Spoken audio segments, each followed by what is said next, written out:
자, 안녕하세요. 오늘은 이제 간 기능 반영 검사 중에서 프로트롬빈 시간에 대해서 알아볼 겁니다.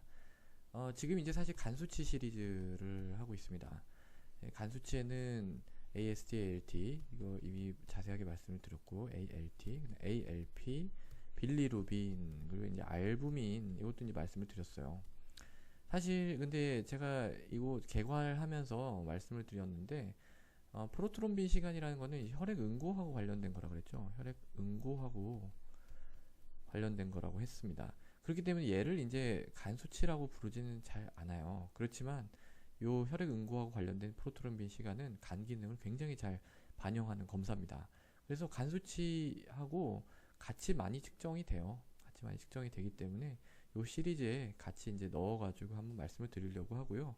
근데 이제 간 수치라고 하기엔 좀 그렇기 때문에 그냥 간 기능 반영 검사라고 해서 말씀을 드리도록 하겠습니다. 자, 그러면 이 프로트롬빈 시간이라는 것은 무엇이냐? 자, 요거는 제가 이제 알부민 할 때 말씀을 드렸죠. 이 간 기능 중에 합성 기능이 있어요. 이거하고 아주 밀접한 관련이 있는 그런 시간입니다. 간은 제가 이제 기능 중에서 합성 기능 굉장히 중요하다 말씀을 드렸고, 그 중에서도 이제 단백질 합성 굉장히 중요하다 말씀을 드렸죠. 물론 이 간 기능에 합성 기능만 있는 게 아닙니다. 대사를 하죠. 대사. 탄수화물, 단백질, 지방 이런 거 아주 쪼물딱쪼물딱 하는 그런 거라 그랬어요. 해독하죠. 해독. 그다음에 살균도 하고 여러 가지 기능이 있습니다. 굉장히 중요한 기능들을 하고 있죠. 합성 기능도 그 중에 하나입니다. 굉장히 중요한 기능이고요. 그 중에서도 단백질 합성 굉장히 중요하죠. 그 중에서 제가 이제 지난번에 말씀드린 알부민 같은 경우에는 간에서만 만들어지는 거라 그랬어요. 그래서 이제 간 기능 굉장히 잘 반영한다 말씀을 드렸는데 이 간에서 알부민만 만드는 건 아닙니다. 여러 다른 단백질들도 많이 만드는데요. 그 중에는 이제 혈액 응고 인자들이 있어요. 응고 인자들 번호가 붙어 있어요. 이건 뭐 1번, 2번 이런 식으로. 그 중에서도 1번, 2번, 5번, 7, 9, 10, 12, 13 얘네들을 만듭니다. 간에서. 자, 다시 1, 2, 5, 7, 9, 10, 12, 13이에요. 그래서 얘를 이제 만드는데 이 얘를 측정할 수 있는 시간이 이제 이 프로트롬빈 시간입니다. 자, 우리가 피를 그냥 이렇게 한 방울 딱 떨어뜨려 가지고 종이 같은 데다가 뭐 이렇게 놨어요. 종이가 아니라 뭐 그냥 유리판 같은 데 놨다고 하죠. 그럼 얘가 가만히 둬도 이렇게 굳잖아요, 피가. 이렇게 굳는데 이 굳는 데 필요한 게 뭘까요? 이 응고라고 하죠, 이런 걸. 굳는 데 필요한 게 첫 번째는 혈소판이에요, 혈소판. 혈소판이고 두 번째는 이제 이 혈액 응고 인자입니다. 응고 인자예요. 그래서 이제 요런 거 중에서 우리가 혈액 응고 혈소판은 좀 괜찮다 치고 혈액 응고 인자로 인한 이런 응고 과정만 보고 싶어요. 그게 바로 프로트롬빈 시간입니다. 그래서 얘네들이 제대로 작동하는지 이제 제대로 작동해서 이런 응고 과정이 제대로 일어날 수 있도록 해주는지 그런 걸 평가하는 게 이제 이 프로트롬빈 시간입니다. 그래서 만약에 간 기능이 많이 떨어져가지고 간에서 이런 응고를 인자를 잘 못 만들어요. 그러면 이 응고되는데 시간이 더 많이 걸리겠죠. 그래서 이 프로트롬빈 시간에 연장이 있는 것이 간 기능에 이상이 있다라는 어떤 징후에 해당이 됩니다. 근데 이제 얘는 반감기가 하루도 안 돼요. 그러니까 만들고 나서 이제 반으로 줄어드는 타임이 하루도 안 된다는 거죠. 이렇게 줄어드는 이 반으로 1일 이내. 제가 지난번에 그 알부민 얘기 드렸어요. 알부민은 얼마라 그랬죠? 반감기가? 알부민은 20일 정도라 그랬어요. 알부민을 여기다 같이 보면 이렇게 되는 거예요. 이렇게. 이 알부민 같은 경우에는 만성 간질환을 반영을 한다 그랬죠. 그런데 이 혈액 응고 인자들 같은 게 하루도 안 되기 때문에 급성을 반영을 할 수가 있어요. 급성. 이게 이제 알부민하고 조금 다른 점입니다. 그리고 이제 이 2번, 7번 제가 아까 1, 2, 5, 7, 9, 10, 12, 13 만든다고 말씀을 드렸죠.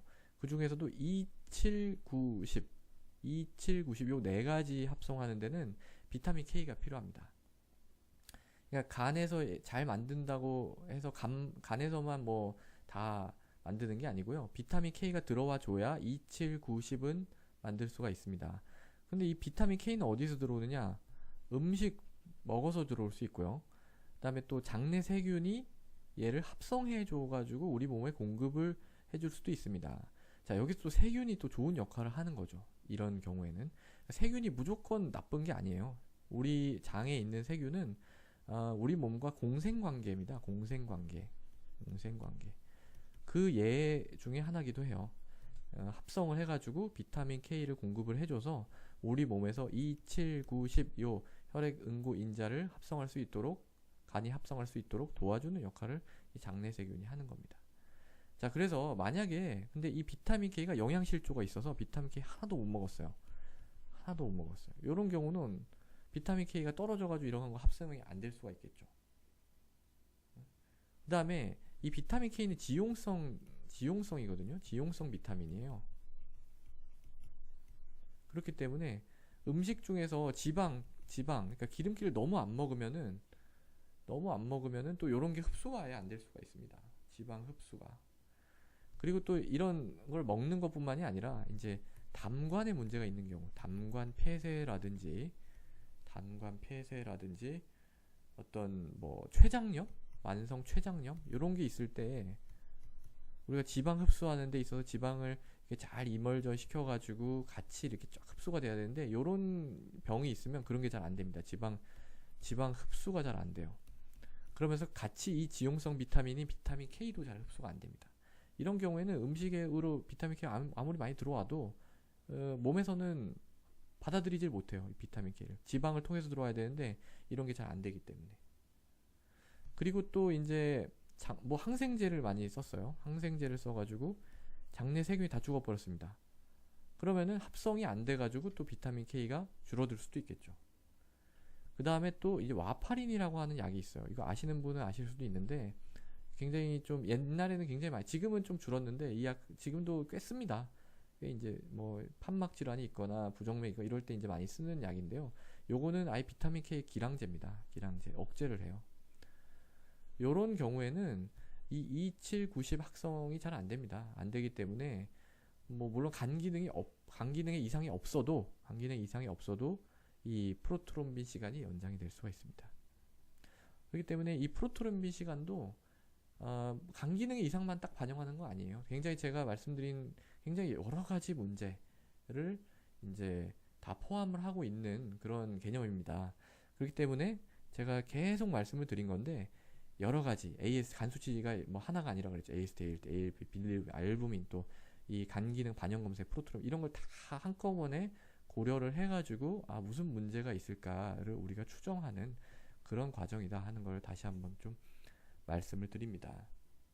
자, 그래서 오늘은 간 기능 반영하는 검사 중에서 프로트롬빈 시간을 말씀을 드렸고요. 이거는 마찬가지로 알부민과 마찬가지로 간 기능의 합성 기능을 반영하는 검사다 하는 거고, 근데 반감기가 짧아서 1일 이내로 짧아서 알부민보다는 급성을 조금 더 반영을 잘 한다 하는 거고, 근데 꼭 간 기능뿐만이 아니라 이 비타민 K하고도 굉장히 밀접한 관련이 있기 때문에 이 비타민 K를 제대로 이제 활용할 수 없는 컨디션에서는 간 기능이 괜찮다 하더라도 이 프로트롬빈 시간은 연장이 될 수 있기 때문에 이런 상황들을 잘 고려를 해서 평가를 해야 된다라는 점 정도를 기억해 두시면 될 것 같습니다. 감사합니다.